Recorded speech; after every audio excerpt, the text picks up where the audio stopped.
Merci, Madame la Présidente.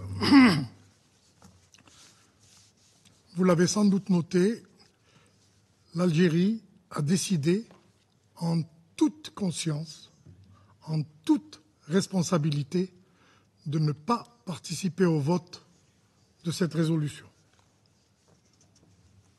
Pour un certain nombre de raisons que je vais évoquer avec vous maintenant. D'abord, en raison, disons-le, de l'attitude du porte-plume.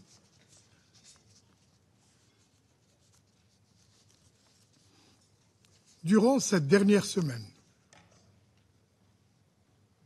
nos observations, pourtant méticuleusement documentées, méticuleusement fondées sur un langage agréé au sein du Conseil de sécurité, n'ont pas été prises en compte. Disons-le franchement, ont été délibérément ignorés. Et cela nous a étonnés, parce que c'est en contradiction flagrante avec les dispositions des notes 507 et 945 sur les méthodes de travail au sein de ce Conseil de sécurité. Et je parle sous le contrôle de mon collègue japonais qui préside le comité sur les méthodes de travail et qui demande et qui exige du porte-plume, écoute, équité, transparence dans l'appréhension des positions exprimées par les membres du Conseil. Je vais aller plus loin. Voilà ce que disent ces notes. Les membres du Conseil de sécurité encouragent les rédacteurs à mener les négociations de manière inclusive et respectueuse. 1. En faisant preuve d'objectivité et d'impartialité durant le processus de rédaction et de négociation et en privilégiant la recherche d'un consensus et en favorisant l'unité du Conseil. 2. En assurant dès que possible, au cours de l'exercice de rédaction, un échange d'informations entre tous les membres du Conseil et en engageant des consultations en temps opportun avec tous les membres du Conseil. Est-ce que cela a eu lieu? Non.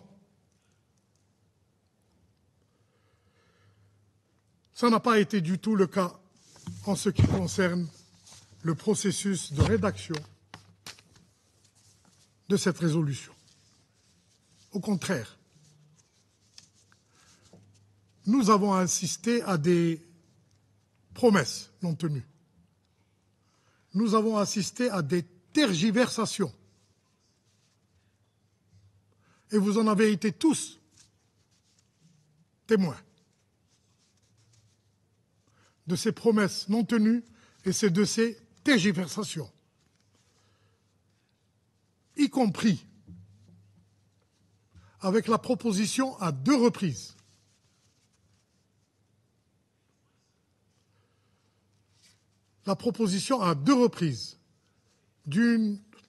d'un retour à la résolution de l'année dernière avec une simple mise à jour technique. En échange, de l'annulation de la réunion au niveau des représentants permanents que j'avais convoqués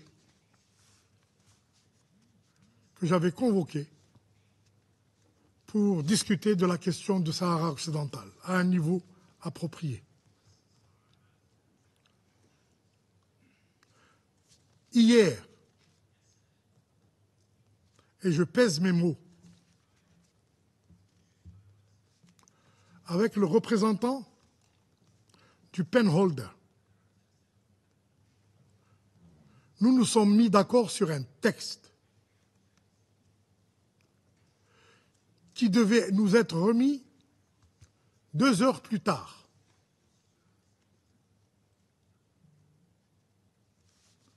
En tant que texte final. Nous avons attendu jusqu'à 5h30 pour découvrir que le penholder a fait circuler en bleu un projet de résolution qui ne contient pas du tout les éléments qui ont fait l'objet d'un accord. Si je vous raconte cela, et je pèse mes mots, c'est pour challenger la manière dont le penholder a accompli sa mission, ou plutôt ne l'a pas accompli. Parce que le vote de cette résolution ne change rien aux données fondamentales du problème.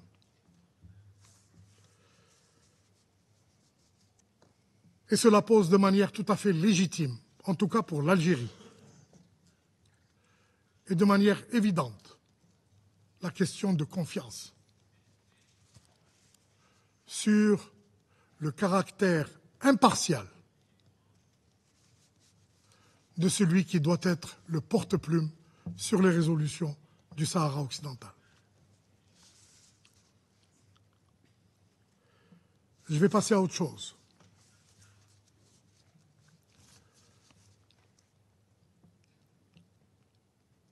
Les fondements de la question du Sahara occidental,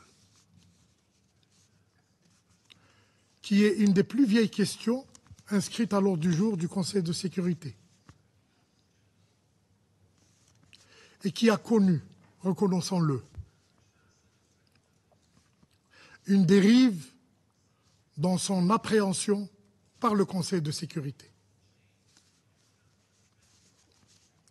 Et pourtant, ce Conseil n'ignore pas et insiste à chaque fois que la question du Sahara occidental est une question de décolonisation.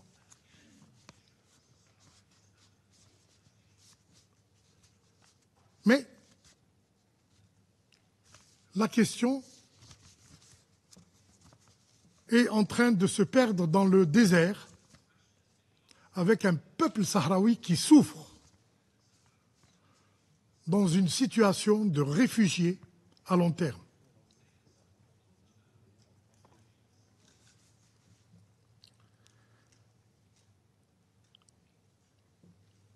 Et pourtant, ce qui existe entre nous, ici, c'est le droit international, c'est le droit humanitaire international que nous avons juré de mettre en œuvre, que nous avons juré d'appliquer. Et ce droit international est réaffirmé à chaque fois par les instances judiciaires internationales, régionales.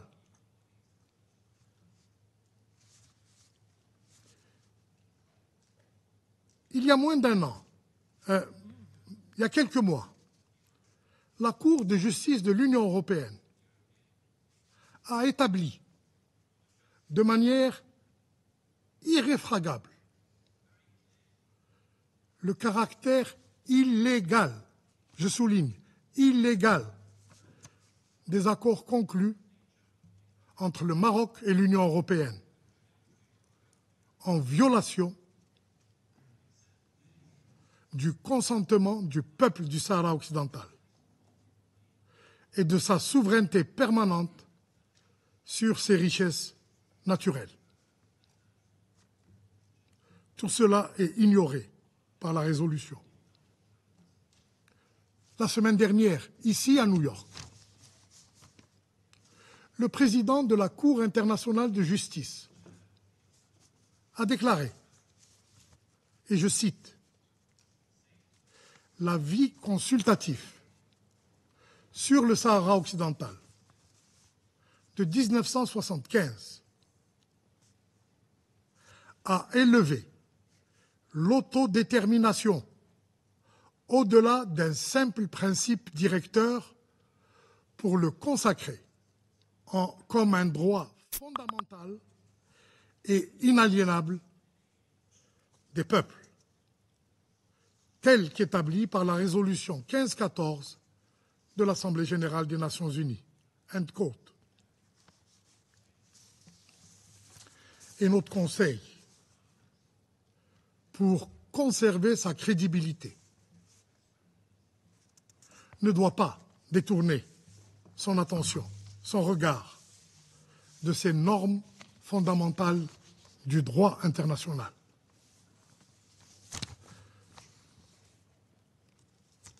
Deux questions, parmi d'autres, dans cette résolution. On a beaucoup parlé des tables rondes, sur lesquelles on ne se réunit plus depuis plusieurs années, mais que certains avancent comme un site possible pour le règlement de cette question. Ce n'est pas les tables rondes qui sont contestées. Ce n'est pas. C'est la nature des plats qui sont servis dessus. Et jusqu'ici, il y a eu 2 sessions de table ronde, au cours duquel l'on a abondamment parlé de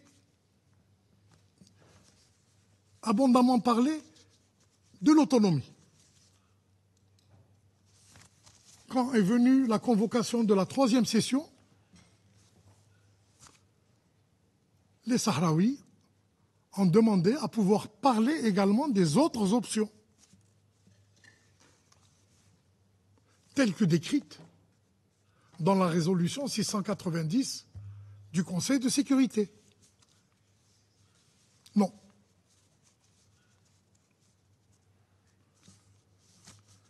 La puissance occupante a dit et réitéré qu'elle ne consentait à discuter que de l'autonomie. Et cette position constante, je la reconnais, a été réaffirmée il y a 2 semaines par la puissance occupante marocaine.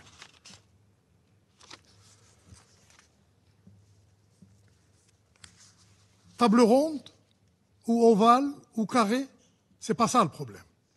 Le problème, c'est l'autodétermination du peuple du Sahara occidental. Le problème, c'est de parvenir à un règlement pacifique de cette question, qui tienne en compte des droits inaliénables du peuple sahraoui. Ensuite, on a parlé de momentum.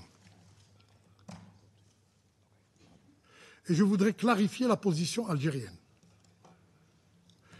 qui est en droit fil avec le droit international. Droit de fil avec le droit international. Le droit à l'autodétermination du peuple du Sahara occidental n'appartient qu'au peuple sahraoui. Et ce peuple a le droit, avec le soutien des Nations Unies, de choisir librement son avenir. Et mon pays, je voudrais que l'on m'écoute, mon pays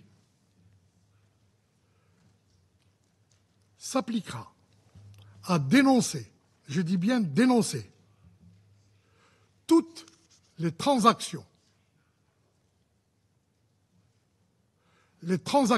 portant sur la souveraineté au Sahara occidental, contre des avantages stratégiques, économiques ou commerciaux. Et vous devinez de quoi et de qui je parle.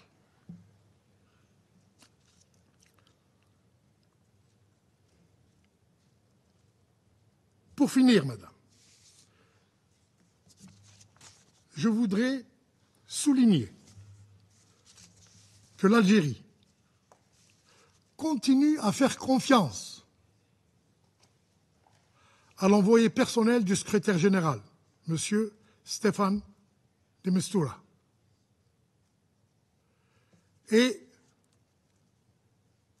qu'elle exprime en même temps que ce soutien son espoir que l'envoyé personnel puisse venir en avril prochain avec une solution politique acceptée par les deux parties et qui puisse subvenir à la quête d'autodétermination du peuple du Sahara occidental. Je vous remercie.